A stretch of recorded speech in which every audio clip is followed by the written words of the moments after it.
In a moment that will go down as one of the most electrifying in post-apartheid parliamentary history, Helen Zille, veteran political figure and chairperson of the Democratic Alliance Federal Council, stood before the National Assembly and confronted President Cyril Ramaphosa with a collection of files she described as damning and deeply troubling. What unfolded next sent shockwaves through the chamber and beyond, triggering chaos, accusations, and a demand for immediate action. The tension had been simmering for weeks amid growing speculation of secretive dealings within the presidency. But no one expected the full force of what Zille unveiled. The day began as a standard parliamentary session, with the usual back and forth over national budget priorities, but all that changed when Zille, cool and collected, stood up and addressed the speaker. "I rise today," she began, holding up a thick dossier, "not to speculate, not to accuse without evidence, but to reveal facts. Facts that point to a disturbing pattern of undisclosed dealings and executive overreach from the highest office in the land." Silence fell over the chamber as she opened the folder and read aloud excerpts from the files.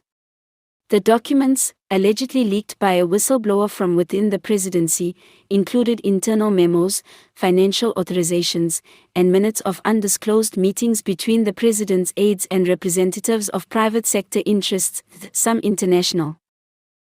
One memo revealed what Zille claimed to be a plan to redirect billions of rands in public infrastructure spending to a select group of companies, bypassing treasury protocols and parliamentary oversight.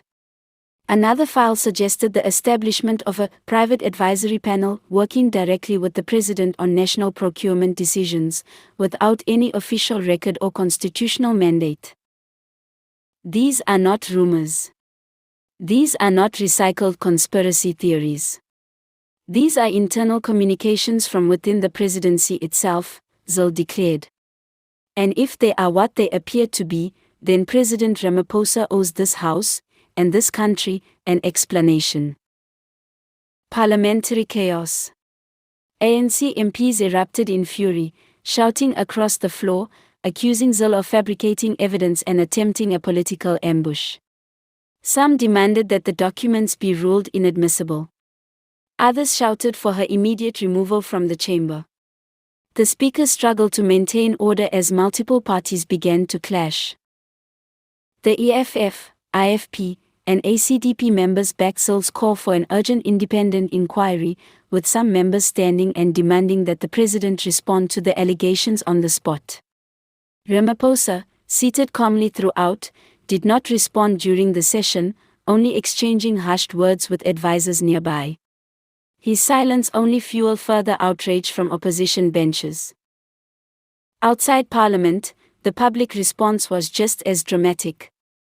Within hours, the hashtag Zille files trended across South African social media platforms, with thousands of users sharing video clips from the session, debating the authenticity of the documents, and calling for greater transparency. Later that evening, the presidency issued a brief and tightly worded statement. The president categorically denies any wrongdoing or unconstitutional conduct. The documents presented in Parliament are being reviewed. The president remains committed to open governance and accountability. But for many, that response wasn't enough.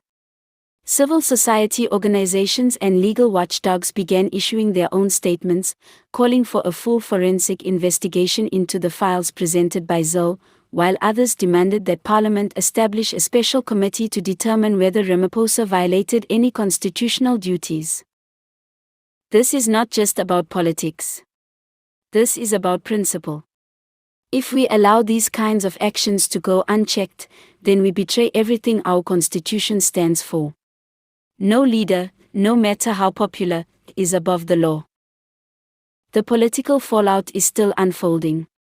Senior ANC members held emergency closed-door meetings late into the night. Rumors of divisions within the ruling party have surfaced again, with insiders suggesting some in the ANC are concerned about what else might still come out.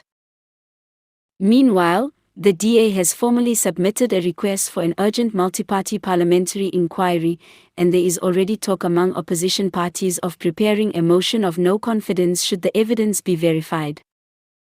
In a country long burdened by corruption scandals, mismanagement, and broken promises, Helen Zille's bold move has reignited public interest in holding power to account. Whether this confrontation will trigger a deeper investigation or become another moment lost in the machinery of politics remains to be seen.